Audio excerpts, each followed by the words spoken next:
Julius Evola, Memória do Dadaísmo.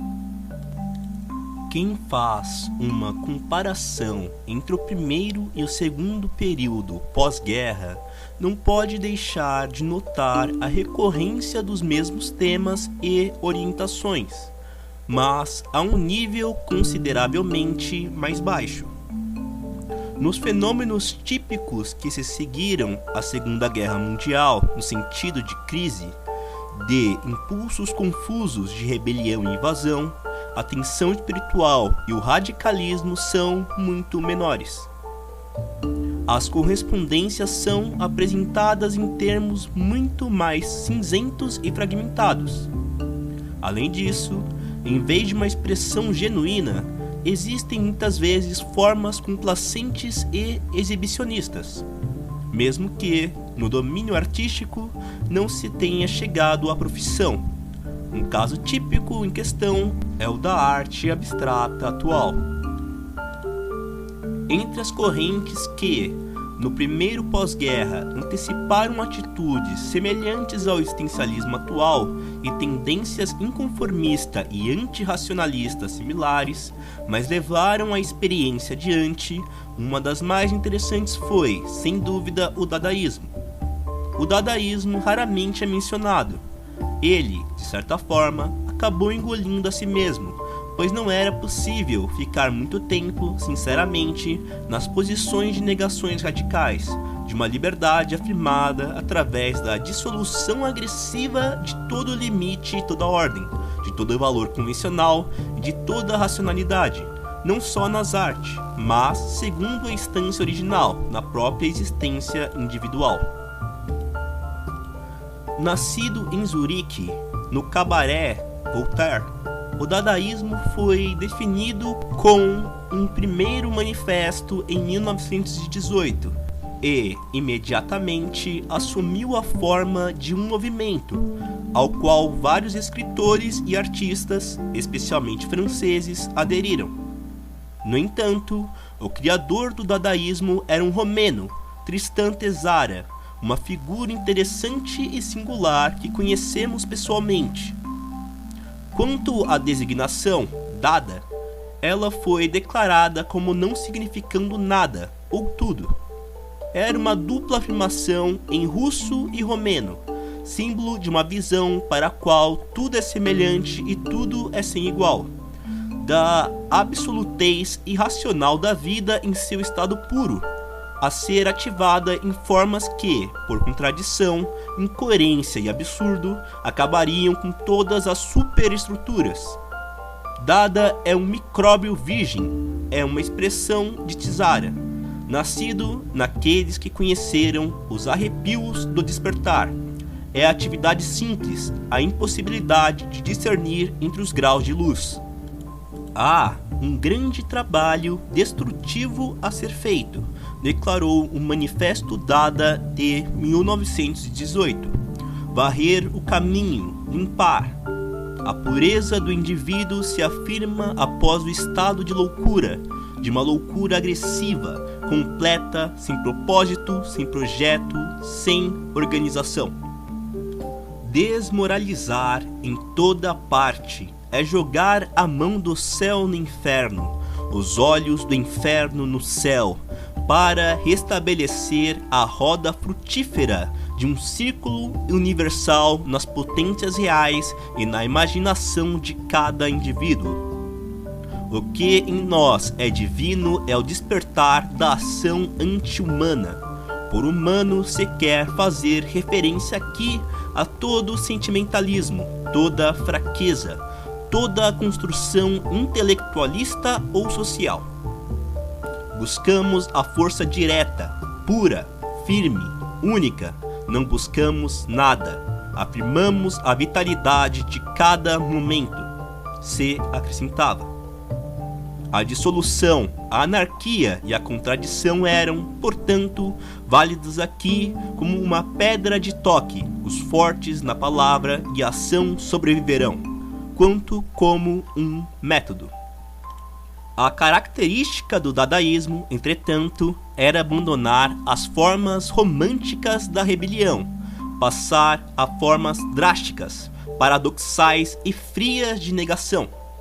Assim, não hesitava em proclamar: o Dada trabalha com todas as suas forças no estabelecimento do idiota em todos os lugares, mas conscientemente.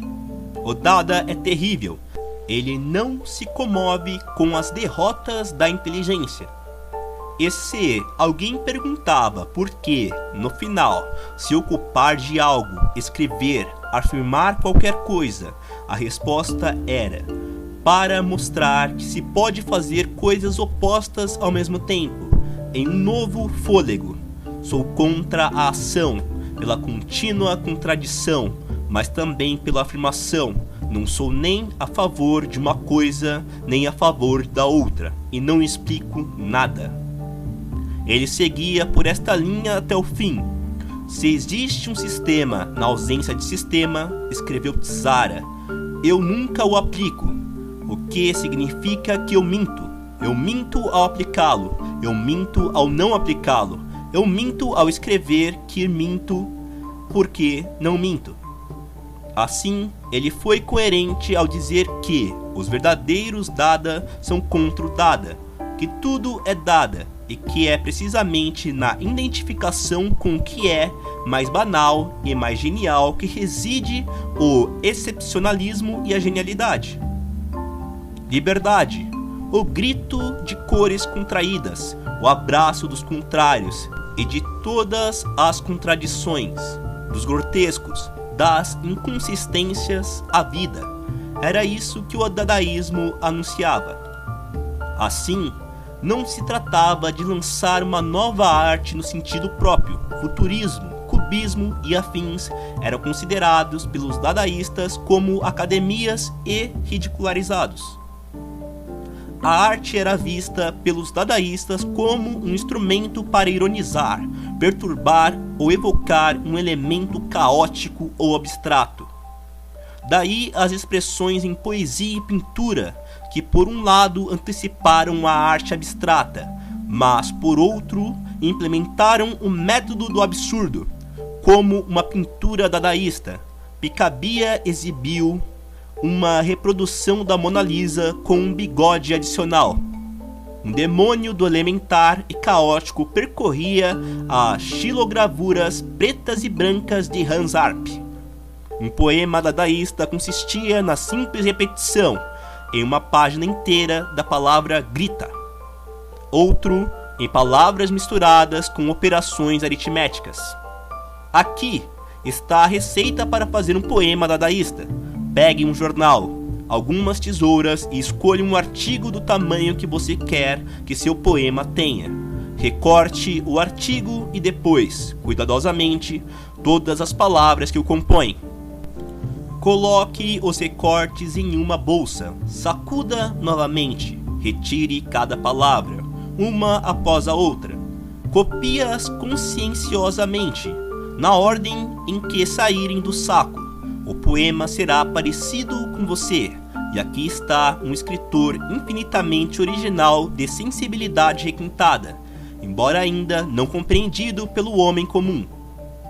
Nisso havia, é claro, um escárnio, mas também algo mais. Paradoxalmente, se queria dizer que, na absoluta liberdade, é possível encontrar a si mesmo em todos os lugares. Em nível estético, se pode ser capaz de animar até mesmo as associações mais aleatórias e caóticas, levando ao limite o que os simbolistas franceses haviam chamado de alquimia da palavra. Mas, mesmo estranhos momentos de iluminação não escaparam de algumas composições dadaístas. Como já dissemos, não era possível ficar em posições desse tipo por muito tempo. A rigor, elas não permitiam um depois, senão ou um terminar como Nietzsche, ou lançar-se no abismo, deixando de escrever, simplesmente viver, como fez Rimbaud. O dadaísmo se incinerou e foi preciso passar para outra coisa. O chamado surrealismo derivou em grande parte do dadaísmo, mas tomou um caminho problemático. Interessou-se pela psicanálise, voltou-se para o inconsciente e confundiu isso com aberturas para o alto, formas regressivas de mero associacionismo mental e sensações confusas do estranho e perturbador despertar com a técnica do incoerente. Poetas como Aragon, Sopot e Breton, que anteriormente haviam aderido ao dadaísmo, agora fizeram um nome para si mesmos e retornaram mais ou menos à normalidade. Tristan Tzara se retirou da cena. O que surgiu no período pós-Segunda Guerra Mundial, semelhante ao dadaísmo, em diferentes contextos, é um fenômeno muito mais superficial, testemunhando mais uma renúncia e um colapso do que uma força eruptiva ou aquele radicalismo que, em certos casos, após a dissolução, pode até mesmo levar a uma transformação positiva do ser.